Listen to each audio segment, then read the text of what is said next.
नमस्कार, मैं किरनेश कुमार। सत्ताधारी एनडीए में सब कुछ ठीक ठाक नहीं चल रहा है। जहां लोजपा के राष्ट्रीय अध्यक्ष और केंद्रीय मंत्री चिराग पासवान 2025 की तैयारी में लगा है, तो बीजेपी अंदर ही अंदर उसकी पार्टी को तोड़ने में की तैयारी भी शुरू कर दी है।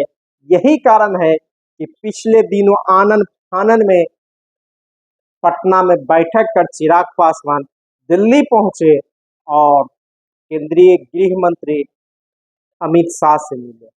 कहा जा रहा है भाजपा के ने लोजपा के 3 सांसदों को अपनी पार्टी में मिलाने की तैयारी कर दी है।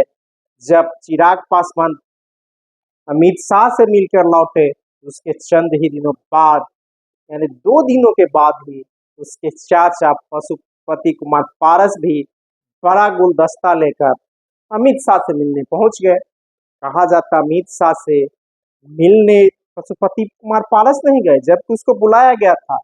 जब आरक्षण के सवाल पर चिराग पासवान ने बयान दिया, लिटरल एंट्री के सवाल पर बयान दिया, उसके चंद ही घंटों बाद बिहार भाजपा के प्रदेश अध्यक्ष दिलीप जायसवाल ने पशुपति कुमार पारस से मुलाकात की।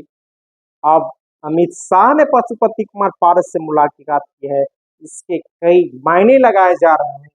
कहा जा रहा है कि हाल के दिनों में केंद्र की सरकार द्वारा लिए गए कई फैसले पर चिराग पासवान ने सवाल उठाए हैं, चाहे सुप्रीम कोर्ट का फैसला हो, कोटा के भीतर कोटा हो या लिटरल एंट्री में आरक्षण का सवाल हो, सहित कई सवाल है जिस पर सरकार को यू टर्न लेना पड़ा है।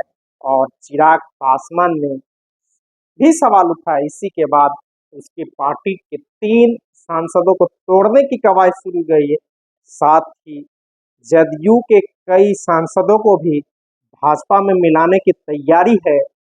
पहले दिन प्रधानमंत्री नरेंद्र मोदी ने जदयू के सभी सांसदों के साथ मुलाकात की थी। उसके चंद दिनों बाद 2 दिनों के बाद ही अमित शाह ने जदयू के सांसदों के साथ बैठक की। उसमें 10 सांसद जदयू के 12 में पहुंच के 2 सांसद नहीं पहुंचे थे। इससे भी नीतीश कुमार भयभीत लग रहे हैं।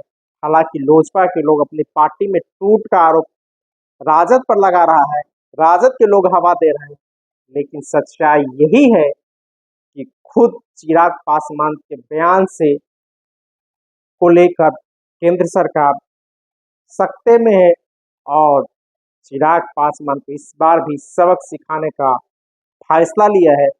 17वीं लोकसभा चुनाव में भी 6 में से 5 सांसद अलग हो गए थे और पशु कुमार पति ने अलग पार्टी बना ली थी और उसे केंद्र में मंत्री भी बनाया गया था। इसी तरह इस बार भी उसकी पार्टी को तोड़ने की कवायद शुरू हो गई है और जब ये 3 सांसद लोजपा के टूटेंगे तो उसका विलय होगा सीधे और अलग पृथक समूह की मान्यता दी जाएगी संसद में और उसका फिर भाजपा में विलय किया जाएगा। इसी तरह की तैयारी जदयू के साथ भी चल रही है। जैसे राजनीतिक गलियारे में चर्चा है, अगर यह सही है तो बिहार विधानसभा चुनाव से पहले जो अगले साल अक्टूबर नवंबर में 2025 में होने वाला है, बिहार में बड़ा खेला हो जाएगा और सत्ताधारी भारतीय जनता पार्टी अपनी ही सहयोगी पार्टियों के साथ खेला कर देगी और जिससे उसके सहयोगी भी अब भयभीत नजर आ रहे हैं।